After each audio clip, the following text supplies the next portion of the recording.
¿Cuándo es? Don José, el extrañado.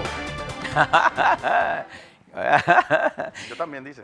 Mira, Katy, cómo levanta los celos inmediatamente aquí con Fernando. Después se pone, ¿cómo que usted extraña de ti? A mí no. Y a mí no. Bien.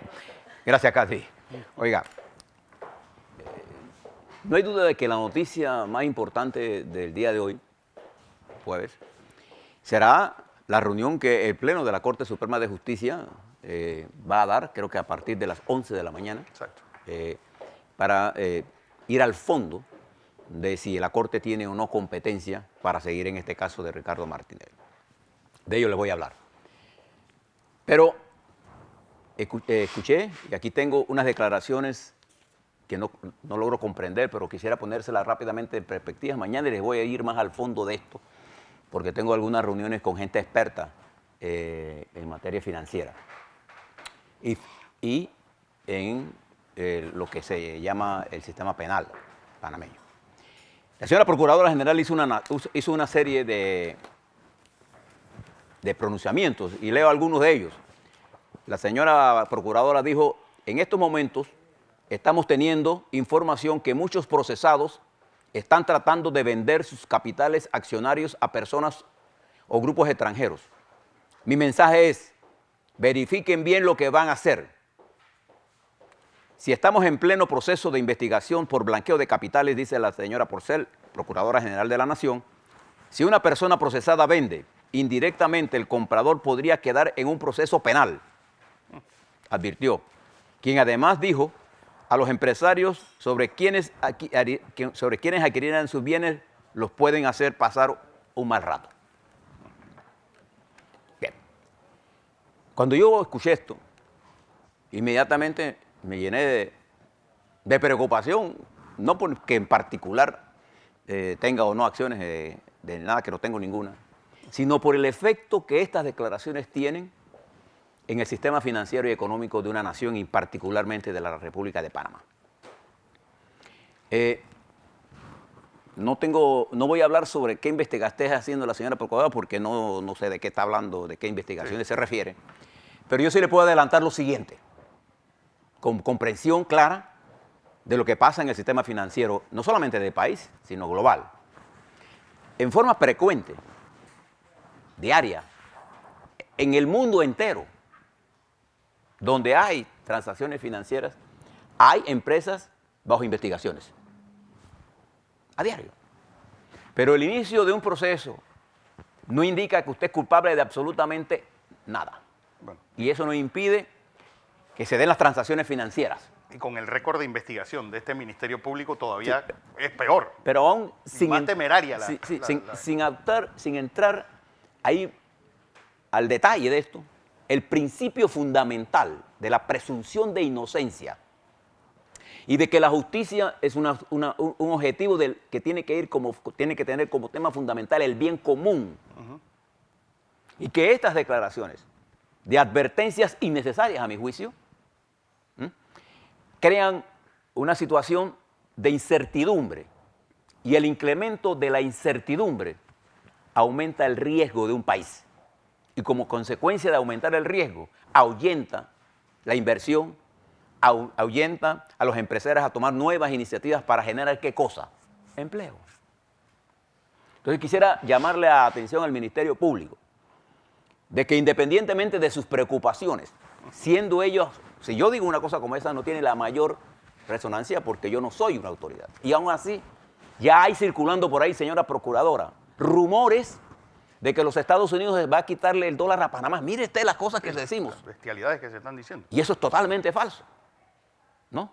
O lo que salió por ahí, alguien de que se iba a privatizar el Irán, para crear pánico. No hay nada peor, señores fiscales. Lo más cobarde en el mundo no es un hombre acusado, es el inversionista, el dólar, el euro, la moneda que usted quiera usar. Eso es lo más flojo que hay en el mundo, países de un país en donde no vea la estabilidad judicial. En los Estados Unidos, país de cual nosotros heredamos todos los acuerdos que tenemos, el acuerdo del 1904 y TAF. todo el sistema de empresas offshore son copiados de los Estados Unidos. Ese país, frente a este tipo de problemas, actúa con un nivel de prudencia. Cuando ellos llegan a acuerdos financieros, yo les decía el caso de Odebrecht, yo un acuerdo con Odebrecht y Odebrecht está licitando en los Estados Unidos, pagando lo que tienen que pagar allá. Pero no se crea pánico. ¿Y por qué no se crea el pánico? Para no reducir y hacer afectar a la población en general estas declaraciones de advertencias innecesarias. Es como, por ejemplo, decirle a un niño, te voy a pegar. Esa amenaza no educan a nadie. En mi tiempo no te iban a pegar, te pegaban y se acabó. Entonces, una advertencia de esta naturaleza tiene la intención de crear pánico y miedo. Y ciertamente lo logra, ¿eh? Es el peor problema, estimada señora procuradora. Entonces uno tiene que ser prudente cuando hablas de estas cosas y no estar amenazando, porque las sociedades y las acciones son las formas como se da el capitalismo. Y el hecho que ustedes estén haciendo una investigación no indica absolutamente que nadie sea culpable de nada, hasta cuando no sea cosa juzgada. Eso está en la ley. Yo de esta manera voy a dejar esto aquí porque desde que yo oí esto, tengo una serie de reuniones en el día de hoy para ir al fondo de este tema, porque me preocupa esto. Y no me preocupa por el partido P, el partido PA, el partido tal. Me preocupa porque si algo necesita el país hoy es incentivar la inversión Y tranquilidad. privada y poner las aguas en remanso.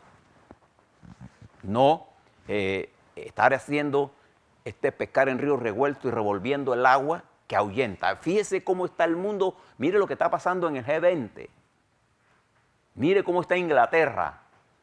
Mire cómo está Colombia. Hoy sin siquiera una ley fiscal porque el presidente tuvo que echar para atrás. Costa Rica sin poder salir del atolladero fiscal. Nuestra región centroamericana hundida. Venezuela y Argentina en el caos. Y Ecuador rumbo a... Entonces, le dejo esto allí porque mañana le voy a hablar un poco más en detalle sobre esto. Pero quisiera hablarle del caso de hoy, de Ricardo Martinelli. Antes algo de 3 cositas rápidas. Estuve, Fernando, viendo lo que pasó en la Universidad de Panamá. Y yo quiero expresarle, conversé con algunos estudiantes universitarios, de la cual yo tengo de la Universidad de Panamá y de mis tiempos universitarios el recuerdo de que los universitarios nunca están empujando a favor de ningún candidato. Pero yo le expresaba a esos muchachos, todos los universitarios de este país tienen el derecho de escoger por quién van a votar. Usted es un panameño o panameña, hombre o mujer nuestro, muchachos o jóvenes, tienen el derecho a escoger el que usted quiera. Pero las organizaciones estudiantiles de nuestra universidad, que no representan a la mayoría del estudiantado, vamos a estar claros de lo que estamos hablando. Como los sindicatos. Históricamente, nunca han salido a darle respaldo a ningún candidato de nada. Porque esa no es su función, convertir y polarizar, politizar el movimiento estudiantil en la universidad. Es el grave error. Cuando la Federación de Estudiantes de Panamá quedó manipulado por los militares, desapareció. Cuando nosotros obligamos a los maestros del Frente Magisterial del PRD a irse en contra de la huelga que Alarcón hizo, lo liquidamos. Entonces, el movimiento estudiantil, por su naturaleza, es contestatario. Puede tener sus propias ideas. Pero para salir de un error que se motivó por la no asistencia a un evento que debió estar, un problema de prioridad, montar otro que generó más problemas con un muchacho que tiene más de 30 y tantos años en la universidad, eso no es... ¿Cuál es el mensaje? Eso yo creo que lo primero que debemos hacer es respetar a los universitarios. Punto. Yo vengo de las filas del movimiento estudiantil de la Federación de Estudiantes de Panamá. Fui militante fuera de mi país del movimiento universitario Y siempre los estudiantes universitarios van por cosas grandes, por temas grandes. Que la universidad se pronuncie, por ejemplo, frente a la necesidad de ver el problema del clima, de ver una economía más... Mejor distribución. Mejor distribución de la riqueza, de Medio montar ambiente. jornadas de formación de la conciencia cívica política del país. Todas esas cosas están bien. Pero que un grupo de universitarios sin verdadera representatividad diga quién va a votar candidato, eso le hace un daño estructural. La universidad es mucho más que eso. Por eso, por algo, en su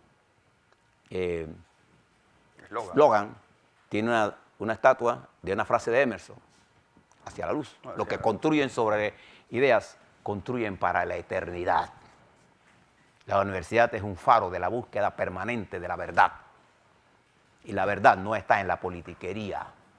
Bien, mi mensaje a los universitarios: usted tiene el derecho de escoger por quién te va a votar. Usted tiene el derecho de participar, pero también tiene el deber de involucrar a la universidad en la transformación de la sociedad, sin riesgos, sin sesgos político-partidarios, porque esa es la hermosura de la lucha universitaria. Además, la Unión de Estudiantes Universitarios. A mí me llamó la atención, ¿sabes lo que me di cuenta, Fernando? Que en la campaña del PRD no hay gente, no están incorporada la gente de talento. Le hubieran preguntado a por ejemplo, a un Ahumada, que fue un secretario general de la Unión de Estudiantes Universitarios, a Navas, A Lucho Navas, que es profesor, y no los hubiera dejado cometer ese bárbaro error. Bien, y un error se acepta y se cambia, ¿verdad? Pues, listo. Otra cosa que me llamó la atención, este cuestionamiento de los independientes, porque cuando estaban solos todo estaba bien, pero ahora que vino la competencia, ahora es una lloradera de que si estas son las reglas. Entonces ahora están atacando todo. Yo lo que creo es que ya hay una decisión de la Corte y van a haber tres, los tres primeros, 1, 2 y 3, quienes sean, irán a total. Desde el punto de vista mío, los candidatos independientes ni son tan independientes nada, ni han llenado las expectativas del electorado. No. Si no, cualquiera hubiera destacado, dígame cuál le ha destacado de verdad como un dirigente nacional. Dígame uno. Ninguno lo. 20 y pico. Así que, ¿van a ser 3? ¿Van a tener un porcentaje de votos? Sí. ¿Cuál va a ser? No sé. ¿Pueden ganar? Sí. ¿Van a ganar? No sé. ¿Está bien?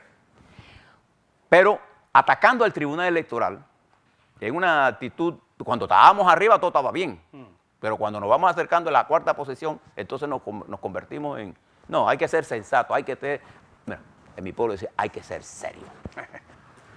Bueno, vamos al caso de Ricardo Martinelli, que es el que se va a dilucidar hoy.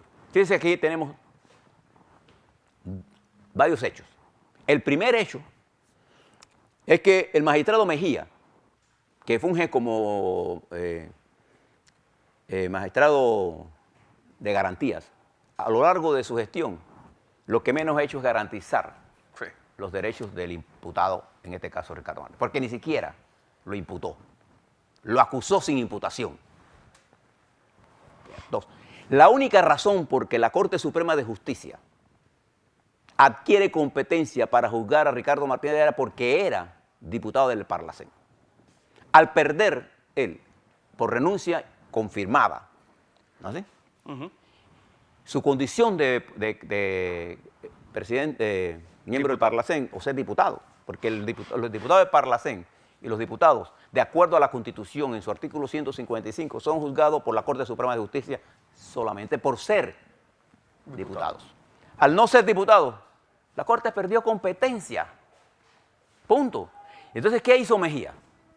Ante este hecho jurídico, el magistrado Aiden Ortega, cuando va al fondo de este tema y acepta un recurso bien presentado, entonces ya no la forma no entra, sino va al fondo, elabora una resolución en la que esta teoría constitucional de la competencia está claramente explicada en la Constitución y el Código Procesal, hombre. No hay nada que inventar.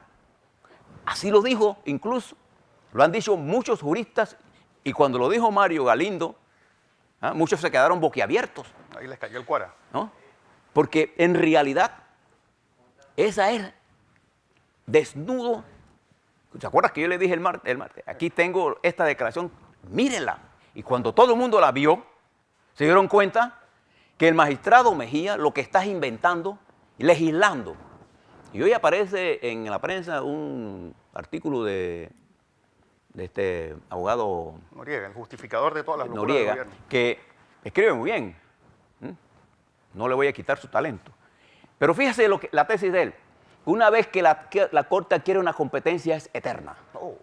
¿Dónde dice eso? ¿En qué ley? ¿En qué constitución dice eso? Dígale que le cito un artículo donde dice eso. ¿Dónde dice eso? Entonces son inventos. Igual, ¿dónde dice que una acusación, yo puedo pasar de una denuncia a una acusación sin pasar por una imputación? Todos los fiscales de este país, del Ministerio Público, le hacen una imputación a uno antes de hacerle una acusación. Porque ese es Una audiencia de imputación. Claro, tiene que haber. Porque yo tengo que saber de qué carajo me estás acusando. Voy a ponérselo en forma plana. Entonces, aquí lo que se va a discutir en la mañana de hoy es todas las arbitrariedades del señor Mejía sobre la base de qué constitución y ley están amparadas, no la que él piensa, la que está escrita. Porque la moral de un país está contenida en las leyes que tiene. Yo no puedo venir a juzgar a mi querido amigo Fernando porque yo invento una moral para decir que lo que él hizo es inmoral. No, las leyes nuestras deciden. Cuando yo quiero cambiar eso, entonces yo cambio las leyes. Pero nuestra Constitución, que marca, y como si fuera poco, el derecho internacional. Escuché a un abogado decir que la presunción de inocencia era una invención. ¿Se acuerdan que lo dijo Alvin Wynne? Que la presunción de inocencia era una invención de los abogados penalistas. No, la presunción de inocencia es un derecho que ha venido luchando la humanidad desde su época, desde que las humanidades comenzaron todos estos procesos judiciales. Bueno, tanto así que solo el simple hecho de que el señor Mejía diga que al presidente Martinelli, el expresidente Martinelli, solo se le va a reconocer el año que estuvo detenido en Miami si es condenado, es que tú estás presumiendo su culpabilidad y su inocencia. Sí, entonces, al final, esta es, digamos, un día importante. Yo espero que la Corte no esté dilatando esto más y veamos esto ya. Y espero que hoy se decida eso. Y fíjese que viene algunas cosas que dicen por ahí. Fíjese para que usted vea la manipulación. ¿Cuál fue el titular de ahí? Suplentes van a decidir. No. ¿Por qué se deciden los suplentes? A ver. Porque el magistrado Mejía, como magistrado principal, y el magistrado Díaz como magistrado principal, lo que el Pleno va a mirar es el control de la legalidad en lo que han actuado estos dos funcionarios de la Corte Suprema de Justicia en función, uno de fiscal de una causa y otro de magistrado de garantías, juez de garantías. Entonces ellos no van a estar ahí, no porque alguien lo haya quitado, no. Entonces, ¿quién actúa? Sus suplentes.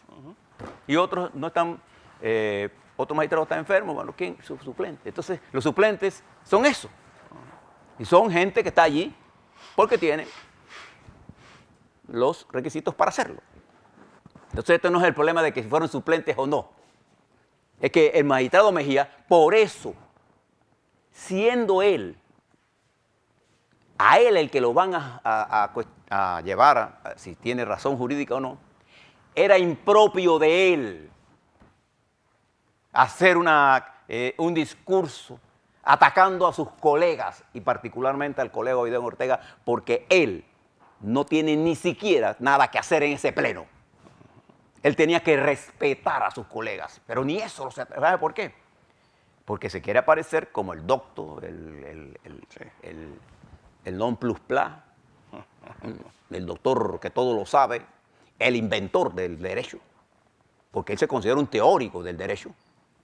Y entonces vino otro teórico del derecho con más experiencia que él, como Mario Galindo, y el doctor, más prestigio que él. Sí, le dijo, usted está equivocado. Entonces, el ataque que él hizo a sus propios colegas es la primera vez que pasa, pero bueno, siempre hay una primera vez para todo. Usted no pierde el asombro de esto. ¿Qué es lo que pienso que debe pasar? Yo pienso que la Corte debe decidir eso hoy. Además, ahí están todos. Ya todos los magistrados leyeron esto. No, lo vemos hasta nosotros, que no tenemos más. Y ellos circularon eso, alguien circuló eso por ahí. Y montaron un ataque despiadado, criminal. Que uno siente que uno tiene que sentir vergüenza de lo que hicieron. Sobre todo cuando usted es padre de familia. Entonces hoy debemos decidir sobre eso. ¿Eso qué significa? Que el caso de Martinelli se acabó y salió suelto. En lo absoluto. Una vez que la Corte decida que no tiene competencia, y hasta ayer tenían la correlación de fuerza favorece, porque esto no tiene sentido. Puede que pase otra cosa, pero que pase. La Corte también debe definir hacia dónde manda esto, porque si la Corte no tiene competencia, todo lo actuado desde el 27 de julio es ilegal. ¿De junio? De junio, es ilegal. Entonces, ¿para qué arrogancia del señor magistrado de llamar juicio? Porque él quería era sentar, que ya yo hice mi teoría, y el señor Mejía va a ser reconocido en este país como uno de los inventores más grandes de lo que una constitución nos dice. Fíjese que recuerde siempre lo que yo le he dicho. Cuando usted ve dos abogados con diferencias en principio, vaya usted y lea la Constitución. Basta la lectura para que usted vea y vea dónde, señor Noriega, dice en nuestra Constitución. Sí, la eternidad de la eternidad de lo que usted alega en su escrito. ¿Dónde? Es un invento. La Corte conoce. Y es más, si fuera ese el caso, cuando el magistrado Benavides estaba siendo investigado por la Asamblea y se ordenó, él renunció y murió la flor. Porque ya la Asamblea perdió competencia. Por ejemplo, un diputado dijo que no se iba a coger para que lo juzgaran. No, para poder que no lo juzgue la Corte, él tiene que renunciar a ser diputado. Entonces, yo creo que la Corte le haría un bien a todo el mundo, del régimen pasado, de este y de los que vengan, si falla en derecho y en la Constitución. Y en derecho y en la Constitución, estimados televidentes, no tengan la menor duda. Si usted quiere, léase el artículo 31, el artículo 155, léase la Constitución y se va a dar cuenta que la Corte no tiene competencia. Bien, vamos a ver lo que pasa. Nosotros vamos a seguir darle seguimiento y ojalá lo hagan hoy y no haya dilaciones.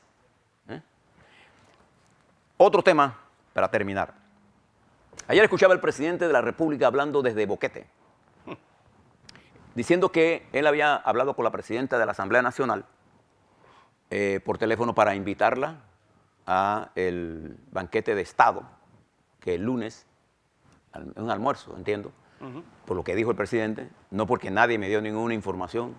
No tengo complejo, ni de G2, ni de espía. Lo que yo veo, lo que está pasando.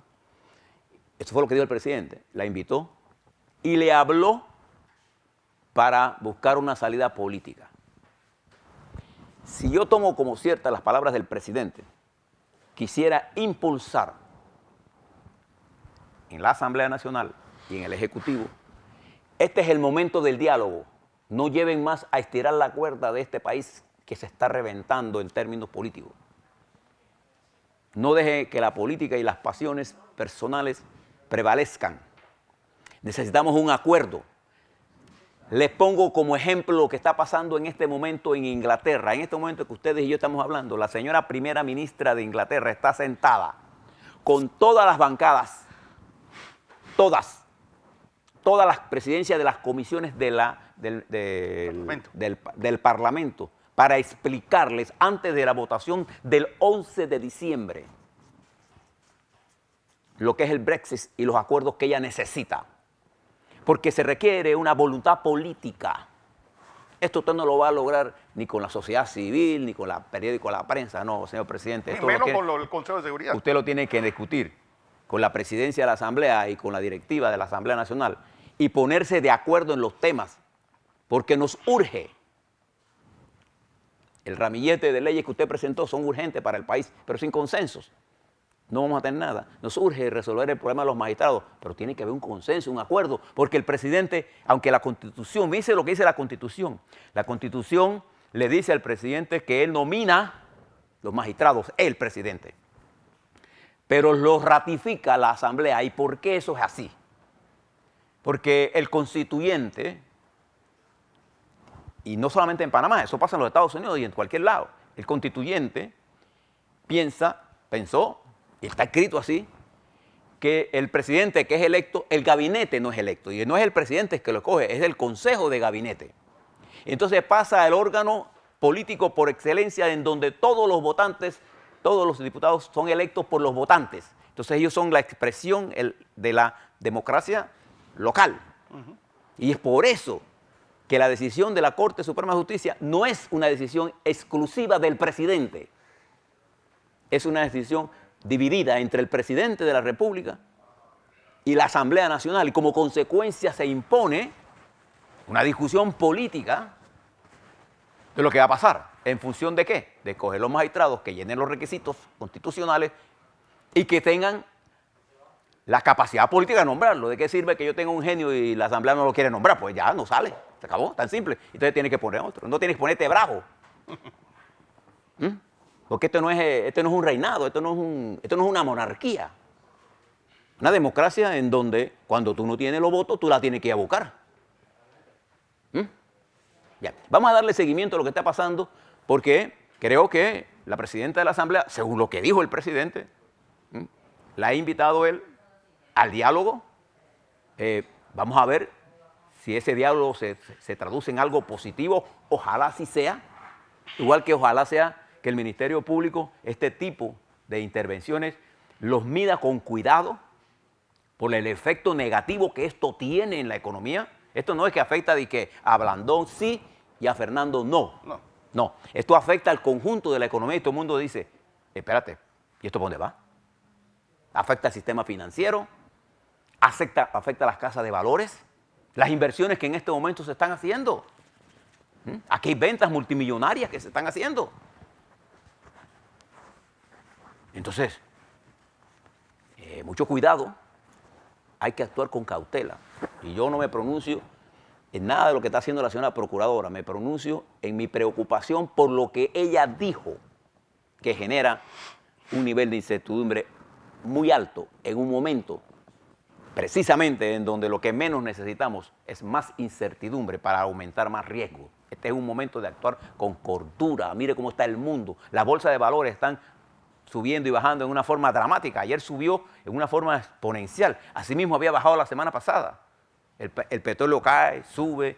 Cuando usted ve estos bandazos, le está indicando a usted que algo está mal. Algo inestabiliza el mundo. ¿Y sabe lo que lo inestabiliza? Cada vez que el presidente de los Estados Unidos escribe un tuit,